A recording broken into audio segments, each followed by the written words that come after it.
traveled with him.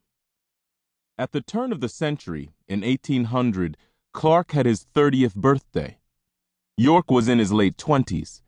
He was tall and powerfully built, and he was in love with a slave from a nearby farm. Their masters gave them permission to marry.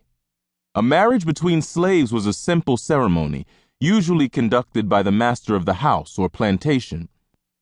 No public records were kept of slave marriages, so historians have no information about York's wife's name, when they were married, or whether they ever had any children.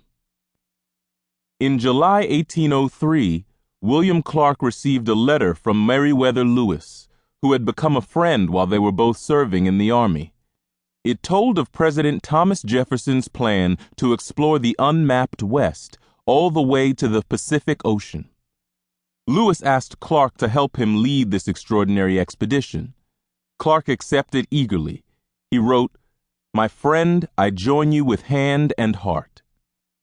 While Lewis prepared for the expedition, Clark began to seek the kinds of men they would need for this wilderness adventure. The two leaders agreed that the men should be young, healthy, hard workers who had experienced living and hunting in the rugged outdoors. Lewis and Clark tried to choose the best men from among the many who volunteered. As a slave, York could not volunteer or refuse to go on the expedition. Whether he went was up to his master. William Clark had no doubts. He had relied on York's help for many years. He wanted trusty York at his side.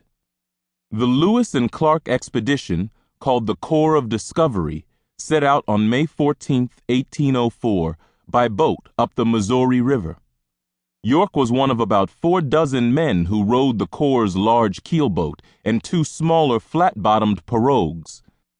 The boats were heavily loaded with food, clothing, tools, weapons, gunpowder, and lead for bullets.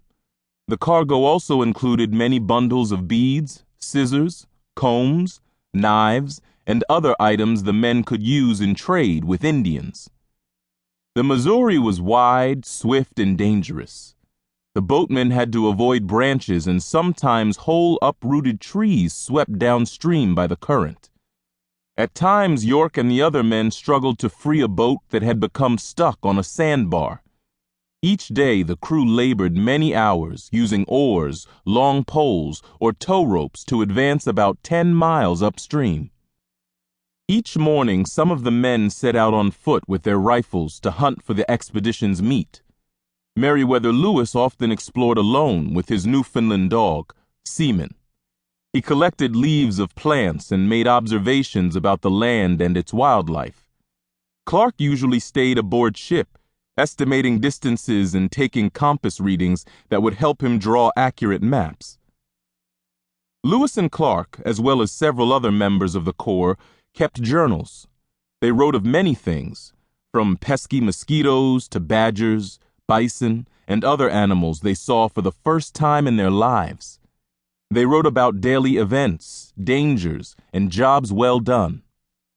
On June 5, 1804, Clark wrote, "My servant York swam to the sandbar to gather greens for our dinner. The men ate mostly meat, so having watercress or other wild edible leaves with the meal was a treat, and good for their health." Later in the summer, Sergeant Charles Floyd became ill, complaining of a terrible pain in his stomach. Clark wrote that of all the men, York was especially helpful. York cared for Floyd as well as he could, but none of the simple medicines brought on the expedition helped. Floyd died on August 20th, 1804, and was buried on a bluff overlooking the Missouri. On some days, the treeless plains were darkened by herds of bison. The men hunted them for food and also used bison skins to make clothes and warm robes. One day, Sergeant Patrick Gass wrote of bison hunting on his journal. "One of our hunters killed one, and Captain Clark's black servant killed two."